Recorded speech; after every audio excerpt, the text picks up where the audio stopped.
Bismillahirrahmanirrahim. Assalamualaikum warahmatullahi wabarakatuh. Pada kesempatan kali ini saya ingin membacakan materi saya tentang bagaimana komputer sejauh yang saya tahu. Sebelum saya membacakan materi saya, izinkan saya untuk membacakan sedikit biodata diri saya. Nama saya Vera Febriana. Saya mahasiswa dari Sekolah Tinggi Ilmu Administrasi Amuntai, jurusan S1 Administrasi Publik dengan nomor NPM 20 2207896, lokal 3C non-reguler. Tempat tanggal lahir Muara Jaya 15 Februari 2002. Tepatnya sekarang umur saya 19 tahun. Nama IG, email, nomor telepon. Alamat Desa Muara Jaya, Kecamatan Awayan, Kabupaten Balangan, Kalimantan Selatan.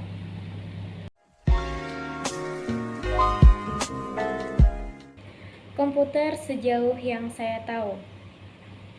Komputer merupakan sebuah perangkat elektronik yang dapat menerima masukan data, mengolah data, menghasilkan output dalam informasi berupa teks, suara, ataupun video.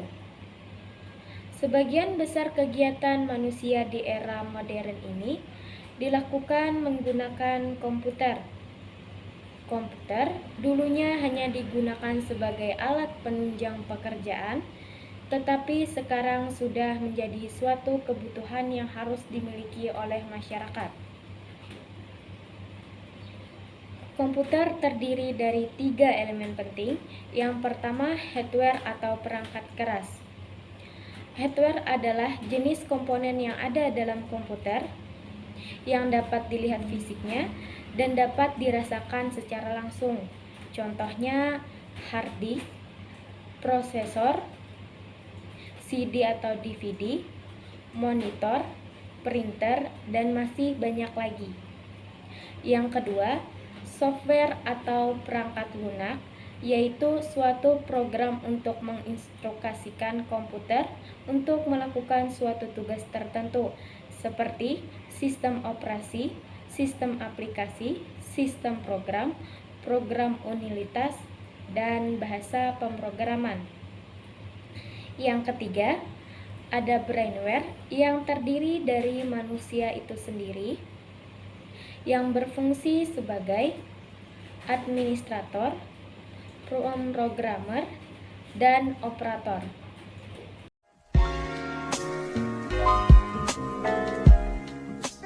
Komputer di era sekarang sudah semakin canggih. Komputer juga telah melalui beberapa pengembangan setiap tahunnya.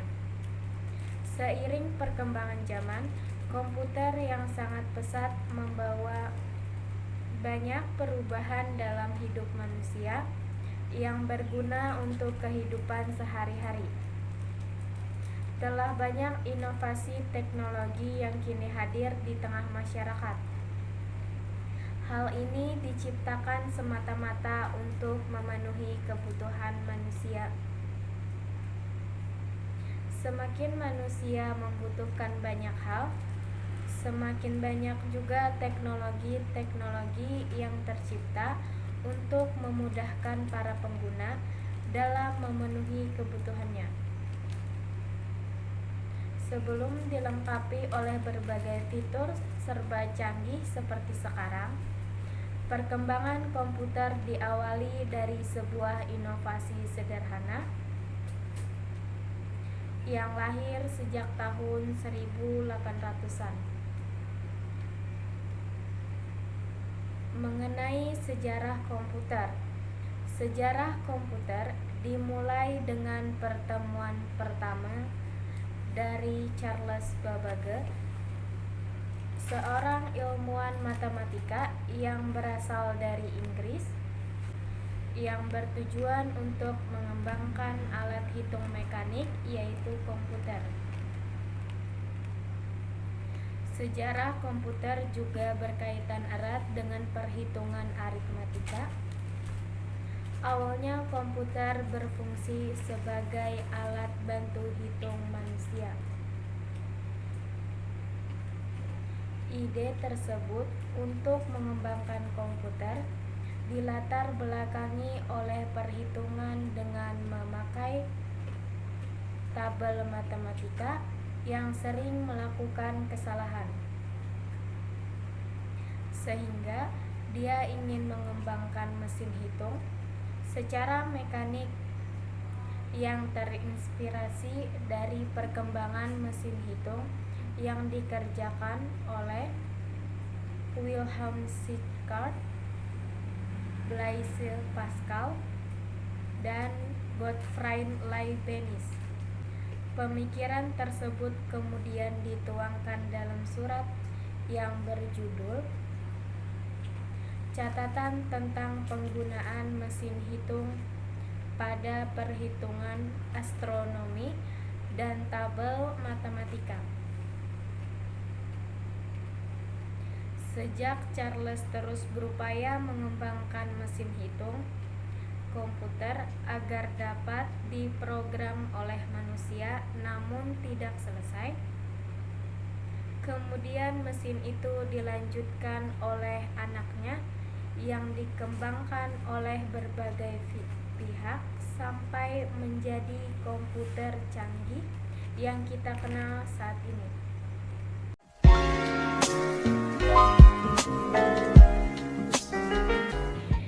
Jenis-jenis komputer. 1. Komputer portable. Jenis komputer yang mudah dibawa kemana saja. Jenis komputer ini kurang populer karena cenderung berat dan lebih besar dari laptop pada umumnya.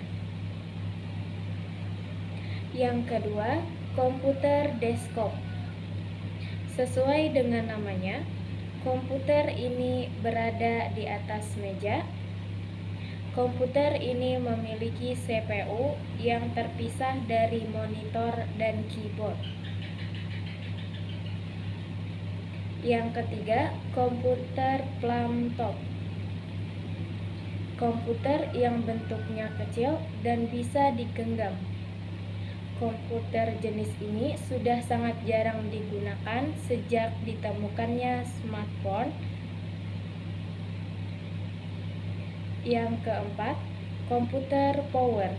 Komputer yang bentuknya lebih besar dari komputer desktop, biasanya diletakkan di atas meja atau di samping meja. Komputer ini dapat ditambahkan perangkat pendukung karena memiliki ekspansiolog. Yang kelima, komputer netbook. Jenis laptop namun dengan ukuran yang lebih tipis. Umumnya banyak digunakan oleh pelajar, pengajar, dan peneliti yang membutuhkan perangkat komputer yang ringkas dan ringan. Yang keenam, netbook. Jenis netbook yang ukurannya lebih kecil dari netbook pada umumnya. Umumnya netbook memiliki prosesor dengan spesifikasi yang rendah. Yang terakhir atau yang ketujuh ada komputer laptop. Jenis komputer yang dapat digunakan di pangkuan penggunanya. Laptop memiliki CPU, monitor, dan keyboard yang menyatu dan mudah dibawa kemana-mana.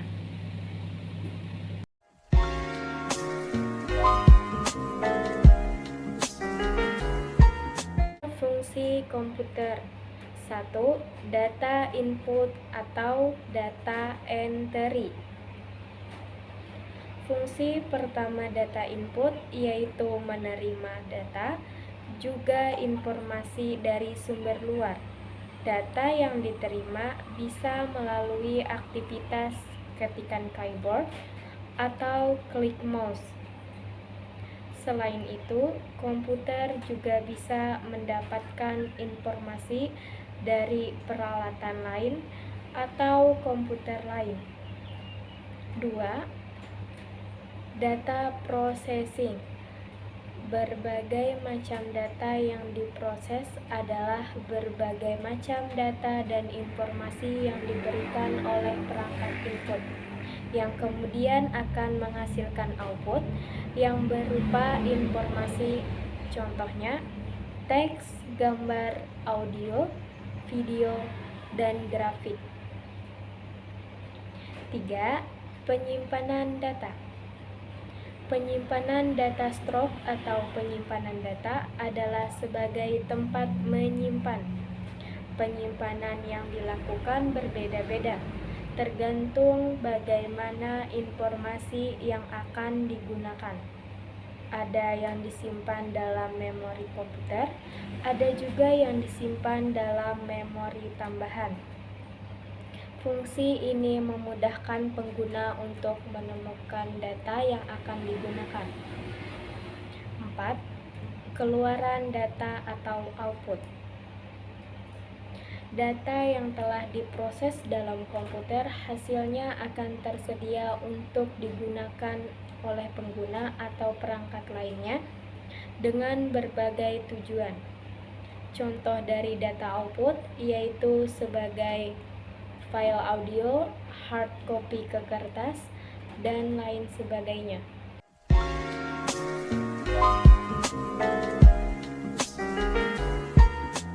Keberadaan komputer sangat penting.